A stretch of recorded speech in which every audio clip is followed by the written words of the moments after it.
So, good morning, students. So, today's we will start remedies class or doubt sessions. This is second videos of doubt session. First videos we have already uploaded. Today's especially discussions on biological applications in biotechnological applications in medicine. There are some problems in this topics. Students have some problem, so we have taken this topic, biotechnological applications in medicine. In this is applications of biotechnological. ये जो topic है ये applications specially applications points को लेकर ही topics form हुआ है. So biotechnological application in medicine, basically in this field or in this spheres, the recombinant DNA technology is used for productions of therapeutics drugs which are safe and effective. इस process के through, biotechnological applications के through वो drugs develop की जाती हैं, produce की जाती हैं जो कि इफ़ेक्टिव हों और ज़्यादा सेफ़ हों. ठीक है, इफ़ेक्टिव भी होना चाहिए और सेफ भी होना चाहिए. So to avoid unwanted immunological responses commonly observe with similar product isolated from non human resources. Immunological responses जो हैं उनको अवॉइड करते हुए हम लोग को क्या करना है, नॉन ह्यूमन रिसोर्सेज फॉर्म करना है. मतलब ह्यूमन से नहीं लेना है, ह्यूमन के लिए यूज़फुल हो बट नॉन ह्यूमन रिसोर्सेज हो, नॉन ह्यूमन रिसोर्सेज से लेना है उसको. ठीक है. Near about 30 recombinants therapeutics have been approved. Human use के लिए अभी तक 30 ड्रग्स और 30 मेडिसिन में 30 मेडिसिन जो हैं वो अप्रूव्ड हो चुकी हैं और 12 जो हैं मार्केटिंग भी हो रही है. थेराप्यूटिक्स ड्रग्स हैं जो कि बायोटेक्नोलॉजिकल मेथड से फॉर्म की हुई हैं, उनकी मार्केटिंग भी हो रही है. So here some examples are given there. First is genetically engineered insulin. तो जेनेटिकली इंजीनियर्ड इंसुलिन की प्रॉब्लम आजकल सभी को है, मीन्स शुगर की प्रॉब्लम है तो इंसुलिन उसके लिए क्या होता है, बेनिफिटेड होता है. इंसुलिन की ही जो सिक्रेशन सब जब वो प्रॉपर नहीं होता है तो वो डायबिटीज़ प्रॉब्लम क्रिएट करती है. तो बेसिकली इंसुलिन किस तरीके से फॉर्म करते हैं, इंसुलिन की 2 पॉलीपेप्टाइड चेन होती है, short chain polypeptide chain, chain A and chain B, जो डाइसल्फाइड्स ब्रिजेस के थ्रू क्या होती हैं, अटैच रहती हैं. ठीक है. मैमल्स में जो इंसुलिन है सिंथेसाइज्ड वो बेसिकली प्रो हार्मोन्स के फॉर्म पर है और वो धीरे धीरे प्रो हार्मोन्स मैच्योर होता जाता है. ठीक है ना. It needs to be process to become mature and functional hormones. जब तक प्री हार्मोन्स है तब तक वो वर्क नहीं करेगा. जब वो मैच्योर हो जाएगा, ठीक है, that it will be become functional hormones. It contains extra stretches called C peptide. जो मैच्योर जो इंसुलिन है उसमें सी पेप्टाइड होता है. ठीक है, सॉरी, मैच्योर जो इंसुलिन होता है उसमें सी पेप्टाइड पूरी तरीके से एब्सेंट है, बट प्रो में रहता है, वो प्रो में रहता है और मैच्योर में एब्सेंट रहता है. So C peptide is absent in mature insulin. Insulin mature है मतलब उससे सी पेप्टाइड नहीं है और तभी वो सिक्रेशन करेगा. ठीक है. तो सी इंसुलिन की प्रेजेंस देख के, सी पेप्टाइड चेन की प्रेजेंस देख के डॉक्टर्स डिसाइड करते हैं कि कितना इंसुलिन सीक्रेट हो रहा है. ठीक है. तो प्रो इंसुलिन प्रोडक्शंस करने के लिए आरडीएनए टेक्नोलॉजी का यूज़ किया जाता है, मतलब recombinant DNA technology. It is the meanings of rDNA means recombinations DNA and it is first achieved by American company Eli Lilly name जिसके ऊपर उन्होंने वर्क किया था, इली लिली. ठीक है. इन 1983 उन्होंने क्या किया, 2 DNA सीक्वेंस प्रिपेयर किए correspondence to A and B chain of human insulin and introduce, उसको एक प्लाज्मिड्स में इंट्रोड्यूस किया, ई कोलाई. तो ई जो वर्ड है वो ई कोलाई के लिए है, ई लिली, इली लिली, ई मतलब एस्कोरिया मतलब एस्कोरिया बैक्टीरिया, ठीक है, और एलाई मीन्स लिली, कोलाई का एलाई ले लिया, ठीक है। तो इली लिली इस तरीके से ये साइंटिस्ट ने उसको मतलब नेम दिया। A and B chain produce, बस इसमें ए और बी चेन को अलग अलग सेपरेट करके एंड उसको फिर बाद में डाइसल्फाइड्स बॉन्ड से उसको अटैच किया। In this way they form insulin. तो इंसुलिन की दो अलग अलग चेन फॉर्म की, ए एंड बी चेन, और उसको सेपरेटली फॉर्म करके और सल्फाइड्स बॉन्ड्स के थ्रू उसको डाइसल्फाइड्स बॉन्ड्स के थ्रू उसको बाइंड अप कर दिया। इस तरीके से उन्होंने फॉर्म किया।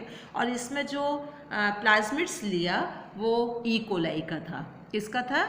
ई कोलाई का प्लाज्मिड्स था, इसलिए अकॉर्डिंग दैट उनका नेम भी इली लिली इस तरीके से आया है, ठीक है ना। डायग्राम्स दिया हुआ है फिगर में, ये देखो figure 12.3, maturation of pre insulin into insulin, simple pro insulin जो मैजेंटा कलर पे दिया हुआ है, ठीक है ना, थोड़ा ब्लूइश कलर पे वो प्रो इंसुलिन है। और प्रो इंसुलिन की दो ब्रांच है, ए और बी दोनों पेप्टाइड्स को, ठीक है, क्या कर दिया, डाइसल्फाइड्स बॉन्ड्स के थ्रू उसको अटैच्ड कर दिया। और इस तरीके से ये प्रोसेस पूरी की। और इसमें जो प्रोसेस यूज़ की बायोटेक्नोलॉजी की वो R recombinants DNA technology use किया, और जो वेक्टर यूज़ किया वो ई कोलाई का था, ठीक है। और किसने फर्स्ट टाइम इसको डेवलप किया? इली लिली ने। क्लियर? अमेरिकन कंपनी था इली लिली। अब आता है जीन थेरेपी। सेकंड जो इसका यूज़ है वो जीन थेरेपी पे है। तो gene therapy, what is gene therapy? Basically gene therapy is a collections of method that allow corrections of gene defects disorganized in a child or embryo। Gene therapy में क्या करते हैं, यदि एम्ब्रियोनिक कंडीशंस में, child conditions में बच्चे में कोई प्रॉब्लम है तो उसका जीन डिटेक्ट किया कि इस जीन के पीछे उसमें प्रॉब्लम है और उस जीन को करेक्ट किया, ठीक है। This is called as gene therapy. मतलब जेनेटिक डिसऑर्डर यदि कोई है तो उसको थेरेपी के थ्रू ही इम्प्रूव कर देना, जिसमें वो आगे फिर ग्रो ना करे, ठीक है। जीन को पहले से ही डिफॉल्टेड जीन को क्या कर देना, एकदम करेक्ट कर देना। This is called as gene therapy. और जीन थेरेपी अब बायोटेक्नोलॉजी के थ्रू, एप्लीकेशंस के थ्रू बहुत ज़्यादा कॉमन है। सेकंड है क्या इसका प्रोसेस, क्या? The insertion of normal genes, the defective mutant alleles of genes are replaced and non functional gene are compensated. इसमें नॉर्मल जीन्स को इंसर्शन करना है और जो डिफेक्टिव जीन्स है उसको क्या कर देना है, रिप्लेस कर देना है, ठीक है ना। समझ में आया? जो डिफेक्टिव जीन्स को रिप्लेस करके उसकी जगह पर नॉर्मल जीन को इंसर्ट करना है। This is the basic process, ठीक है।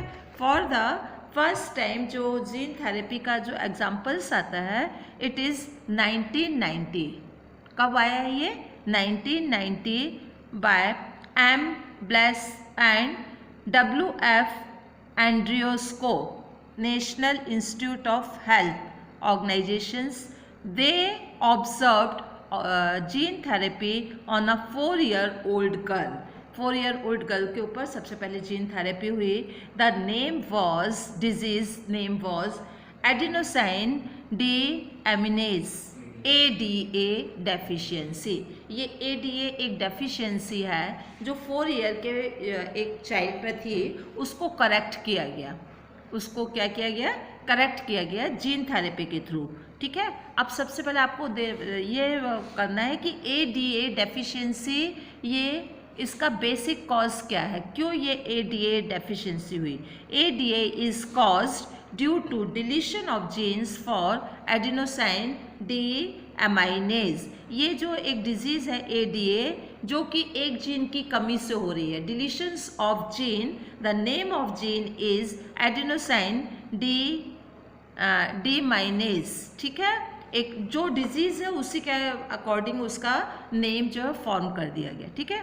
In some cases it can be cured by bone marrow ट्रांसप्लांटेशंस।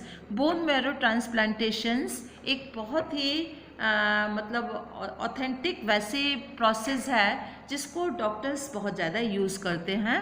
तो कुछ केस में इस डिजीज़ को बोन मैरो ट्रांसप्लांटेशंस के थ्रू दूर किया गया। एंड एंजाइम्स रिप्लेसमेंट थ्योरी, और कुछ में क्या किया, एंजाइम्स को रिप्लेस कर दिया। जिस एंजाइम्स की कमी से ये डिजीज़ हो रही थी, उस एंजाइम्स को क्या कर दिया गया, इंसर्ट कर दिया गया, ठीक है, इंजेक्शंस के थ्रू। लेकिन ये पूरी तरीके से क्यूरेबल नहीं थी, इससे भी पूरे क्योर नहीं हो रहा था। ये दो थेरेपी यूज़ की, बोन मैरो ट्रांसप्लांट और enzymes therapy, but it was not fully curative, ठीक है। इन जीन थेरेपी, अब जीन थेरेपी में क्या किया, lymphocytes from patient's blood was grown in a culture and functional ADA। इसमें क्या किया कि lymphocytes लिया, पेशेंट्स का जो ब्लड है, ब्लड में से उसको क्या लिया, ब्लड में से lymphocytes लिया और उसको कल्चर में डेवलप किया, एंड फंक्शनल, ठीक है, और cDNA वॉज इंट्रोड्यूस, और उसके बाद cDNA मतलब न्यू DNA, cDNA मतलब क्यूरेटिव डीएनएस को इंट्रोड्यूस किया, ठीक है, किसके थ्रू, रिट्रोवायरल वेक्टर के through.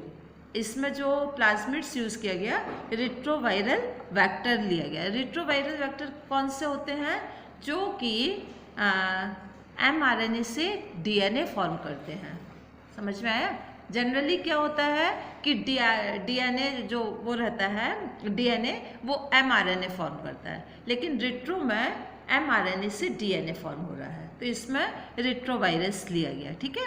The lymphocytes are transfer into, अब वो लिम्फोसाइट्स को पेशेंट बॉडी में ट्रांसफ़र किया गया, पीरियोडिक इन्फ्यूजन्स किया गया, टाइम टू टाइम कई बार उसको ट्रांसफ़र किया, एंड जेनेटिकली इंजीनियरिंग लिम्फोसाइट्स को ही डाला गया, जिससे सेल में, because this cell are mortal in nature, वो सेल जो थी, जो ADA अफेक्टेड सेल थी, वो जल्दी मतलब कैसे होती थी, ख़त्म नहीं होती थी, ठीक है ना, वो सेल जल्दी ख़त्म नहीं होती थी। तो उसकी जगह पर इन्होंने लिम्फोसाइट्स को जो तैयार किया था, लिम्फोसाइट्स को, ठीक है ना, ब्लड का लिम्फोसाइट्स लेके उसको इसमें डाला। थर्ड, फिर फोर्थ क्या किया, for permanent cure gene isolated from bone marrow cell. अब उन्होंने बोन मैरो ट्रांसप्लांट में से, बोन मैरो क्या होता है, बोन मैरो की जो सेल्स होती हैं वो बहुत जल्दी से ग्रो कर लेती हैं, और जिस भी ऑर्गन पर डाली जाएंगी वो ऑर्गन्स की सेल फॉर्म कर लेती हैं, ठीक है ना। बोन मैरो में ये एक स्पेशलिटी होती है। तो वो बोन मैरो से लेकर और उसको ADA में किसके लिए किया गया, उससे ADA प्रोड्यूस किया गया, ठीक है। और किस कंडीशंस पे, एम्ब्रियोनिक कंडीशंस पे, मतलब एम्ब्रियोनिक कंडीशन, जब वो एम्ब्रियोनिक स्थिति पर, मतलब पूरी तरीके से फीटस नहीं बना है, एम्ब्रियोनिक कंडीशंस पर क्योर कर दिया उसको, ADA की डिजीज़ को। जैसे एम्ब्रियोनिक कंडीशंस, किसी चाइल्ड का पता चला कि एम्ब्रियोनिक कंडीशंस में आफ्टर ऑल ये आगे बढ़ के ADA डिजीज़ के फॉर्म पे कन्वर्ट हो जाएगा, तो उसी समय उसको क्योर किया गया, ठीक है। और इस तरीके से जीन थेरेपी के थ्रू ADA को पूरी तरीके से क्योर कर दिया गया। अब ऐसी कई सारी डिजीज़ हैं जो जीन थेरेपी के थ्रू क्योर हो रही हैं। इसमें cystic fibrosis, haemophilia, cancer, Parkinson's, these are the some disease which can be cure by gene therapy. अभी 90 तक सिर्फ एक ही डिजीज़ थी, ADA, एडेनोसाइन डीएमाइनेज, ठीक है। लेकिन अब जीन थेरेपी से so many disease can be cured in embryonic conditions. It is cystic fibrosis, haemophilia, cancer, Parkinson's. It is also treated by gene therapy. So student, यहाँ we have explained how gene therapy is work in different type of disease. In NCERT there is one examples given there by gene therapy. It is ADA, adenosine deaminase deficiency. I hope student you understood this one. Thank you. Have a nice day.